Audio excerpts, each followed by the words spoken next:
메르스 바이러스가 빠른 확산세를 보이는 가운데 질병관리본부 국립보건연구원에서 분석을 진행을 했었던 메르스 변이 여부에 대한 유전자 분석 결과가 이르면 오늘 공개됩니다. 네, 관련 내용을 천병철 고려대 의대 예방의학과 교수를 전화로 연결해서 자세히 들어보도록 하겠습니다.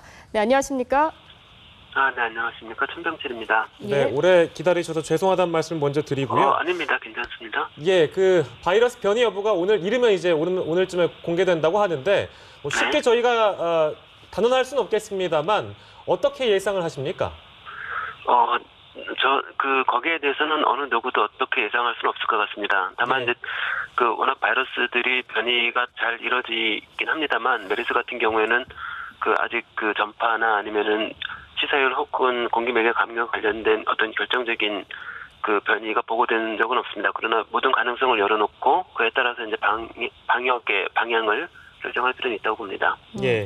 조금 전에 저희가 보건복지부를 연결해서 브리핑 내용을 좀 들어봤기 때문에 관련해서 몇 가지 좀 질문을 드리도록 하겠습니다. 지금 의사로 알려진 35번 환자 같은 경우에는 5월 31일에 격리 조치가 됐는데 보건복지부에서는 29일부터도 감염 가능성을 배제할 수 없다라고 하고요.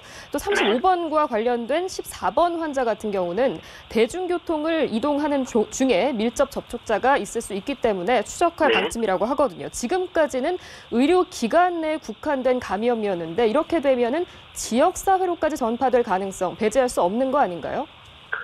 중요한 말씀을 하셨습니다. 사실 우리가 이제 물샐 틈 없이 방역을 한다 하더라도 의외로 이제 그늘진 곳이 있는데요. 제일 중요한 것은 잠복기 때 사회적 접촉을 통해서는 사실 거의 감염이 되지 않기 때문에 그 부분에 대해서는 생각만큼 우려를 하지 않아도 될 수 있습니다.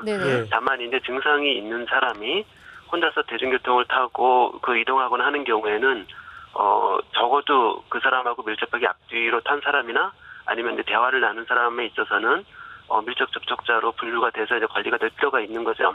근데 그런 과정은 사실은 본인의 증상이 있다 그러면 마스크를 착용하고 그다음에 보건소나 질병관리본부에 연락을 해서 이동을 했었어야 되는 부분인 거죠. 또 그걸 당국이 이제 놓친 것도 사실 이제 큰 문제라고 볼 수가 있습니다. 네, 얼마나 개별적으로 잘 마스크를 쓰고 관리를 했느냐에 따라서 결과 또 달라질 수 있다 이런 말씀이신데요. 저희가 평택 성모병원에 대한 얘기를 좀 해볼게요. 환풍구가 없었다. 근데 에어컨을 통해서 병원 내로 바이러스가 확산될 수 있었던 가능성이 제기가 됐는데요. 교수님께서는 그러면 어떻게 보십니까? 앞으로 더 확진자가 늘어날 수 있는 가능성 배제할 수 없겠죠? 사실 평택 성모병원 같은 경우에는 굉장히 저희도 지금 중요하게 보고 있고 역학조사에서 환경 검체에서 이제 에어컨 필터뿐만이 아니라 이 손잡이나 아니면 가드레일 이런 데서 역시 바이러스가 검출된 거에 대해서도 굉장히 주의 있게 보고 있습니다. 근데 일단 에어컨 필터에서 바이러스가 검출됐다는 것이 공기맥의 감염을 의미하지는 않습니다. 이제 공기맥의 감염이라는 것은 바이러스의 외계 생존 능력하고 외부 환경 조건이 맞아야 되고요. 지금 이제 가장 많이 환자를 발생시킨 첫 번째 환자인 경우에도 다른 의료인한테 감염시킨 2개의 의원 사례를 보면은 긴밀하게 서로 대화한 의료인한테만 감염을 시켰습니다. 만약에 공기맥의 감염이라고 한다 그러면 자기가 긴밀하게 접촉하거나 대화한 의료인뿐만이 아니라 다른 사람한테도 전파가 됐었어야 됩니다.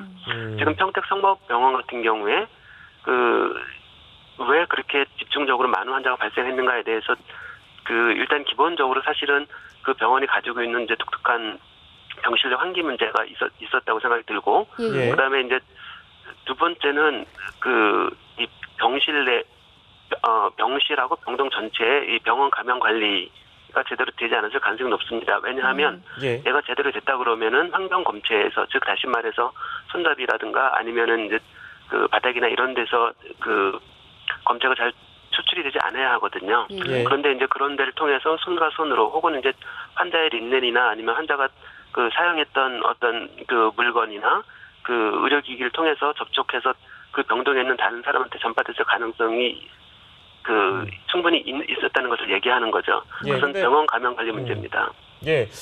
제가 좀 쉽게 여쭤볼게요.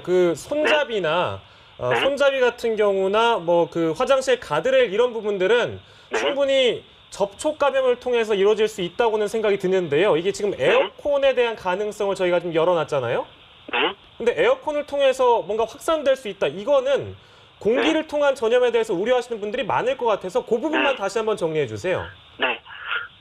에어컨에서 그 바이러스가 검출됐다라는 것은 어떻게 생각하면 이건 공기 매개 감염 아닌가 이렇게 쉽게 생각할 수 있습니다. 그렇죠. 예. 그런데 비말이라고 하는 것은 눈에 보이지 않지만 우리가 기침이나 재채기 할 때 튀어나오는 호흡기 알갱이고요.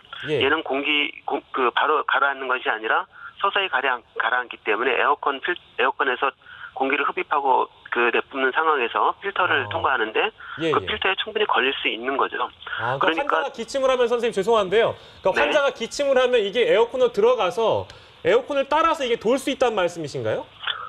그렇죠. 근데 이제 기침을 한다고 했을 때 그 비말이라는 것은 눈에 보이지 않습니다. 기침할 때 튀어나오는 그런 침 같은 것이 아니고요.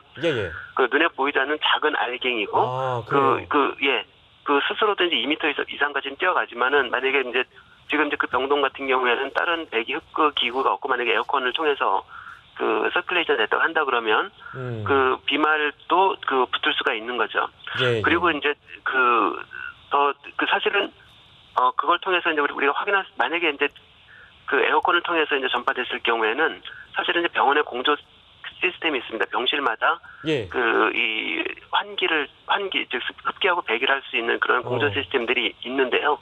아마 그 부분에 대해서는 지난 31일 날 몇 가지 검토가 이루어진 것으로 알고 있고 저도 이제 역학조사위원으로 같이 참여를 했습니다만 각각의 환자들이 발생한 거하고 그다음에 이제 공기의 흐름하고가 과연 어느 정도 잘 매치될 것인가에 대한 것도 이제 관심이 있어서 실험을 준비하고 있는 상황이고요. 그 부분에 대해서는 그런 결과들이 나온 다음에 또 명확해질 수 있겠습니다만 이 바이러스 변이에 의했다, 그다음에 공기 매개가 됐다라고 그런 것이 아니어도 현재의 그 접촉이나 이런 걸 통해서 평택 성모병원 같은 경우에는 그 감염이 가능하죠. 또 하나 평택 성모병원에서 한 가지 좀 의아한 것은 그 8층에 있는 환자들에서 확진자가 나왔을 때 그 환자들을 다시 7층으로 모았어요. 그런데 이제 그 와중에서 서로 이제 그 환자들이나 이미 이제 감염이 되실 수 있는 사람들이 서로 접촉해서 3차 감염이 이루어질 수도 있는 상황이 된 거죠. 근데 그런 것들이 겹쳐가지고 이 평택 성모병원에서 그 환자가 집중적으로 나오지 않나 이렇게 개인적으로 생각을 하고 있습니다.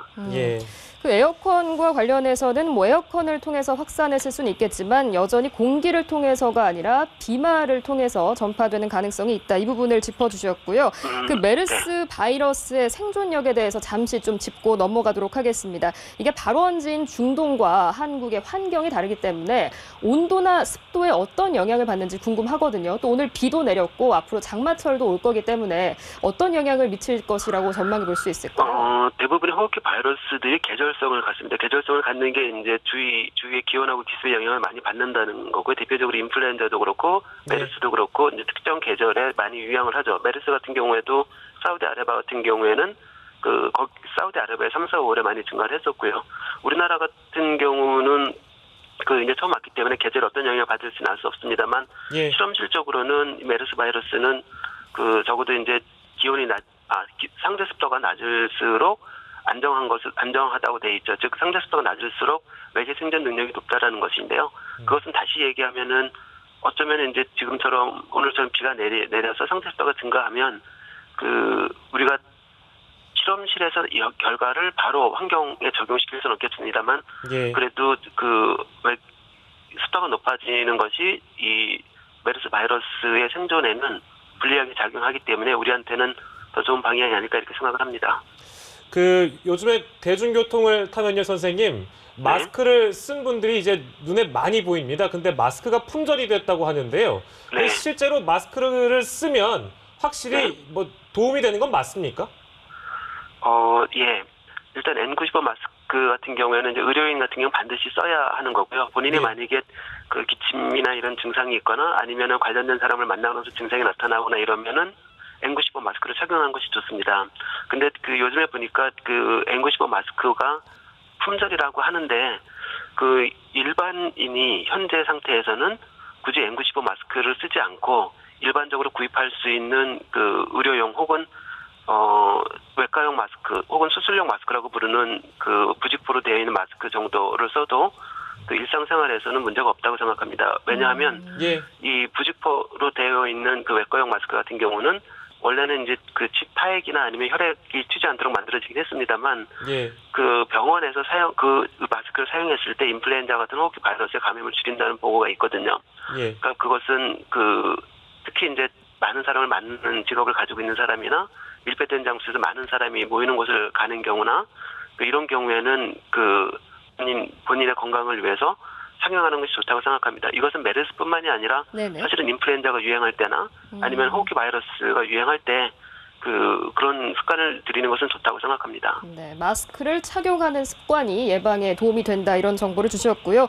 지금 이렇게 마스크가 품절 사태까지 빚어지는 것을 보면 국민 불안감이 높아지고 있다는 것을 알 수 있는데 정보를 좀 더 공개하라 이런 요구가 나오고 있고요. 의사협회에서도 그 메르스 병원 실명 공개를 요구하기도 했습니다. 교수님의 의견은 어떻게 되십니까? 기본적으로 모든 정보는 공개하는 것이 원칙이죠.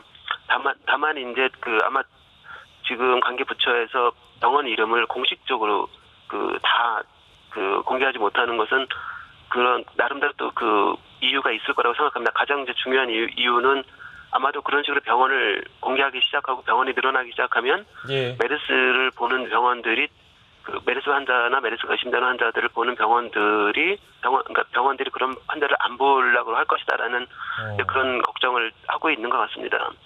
사실은 그렇지만 적어도 내 앞에 있는 연락을 기준하는 환자를 보는 의료인들은 다 알고 있어야 된다고 생각하고요. 이 환자가 지금 어떤 병원에서 왔는지, 어떤 병원을 통해서 왔는지에 대한 것과 같은 것들을 모른다면은 또 제3의 제3차 아웃브레이크가 또 일어날 수 있는 부분이 있거든요. 그리고 지금 요번에 이제 평택 성모병원을 공개했는데 평택 성모병원 같은 경우에는 아까 제가 말씀드린 여러 이유로 병원 내 감염 위험이 높죠. 그런 경우에는 적극적으로 국민들한테 알려서 그 병원을 거쳤던 사람인데 증상이 있거나 검사를 받아볼 필요가 있는 사람들은 볼 필요가 있다고 봅니다. 그러나 과연 모든 병원을 다 공개하는 것이 바람직할까? 근데 이거는 필요에 따라 가지고 좀 고민이 필요한 부분인 것 같습니다. 이건 저희 개인적인 의견입니다. 교수님 고맙습니다. 오늘 말씀 여기까지 듣겠습니다. 네, 고맙습니다. 지금까지 천병철 고려대 의대 예방의학과 교수와 이야기 나눠봤습니다.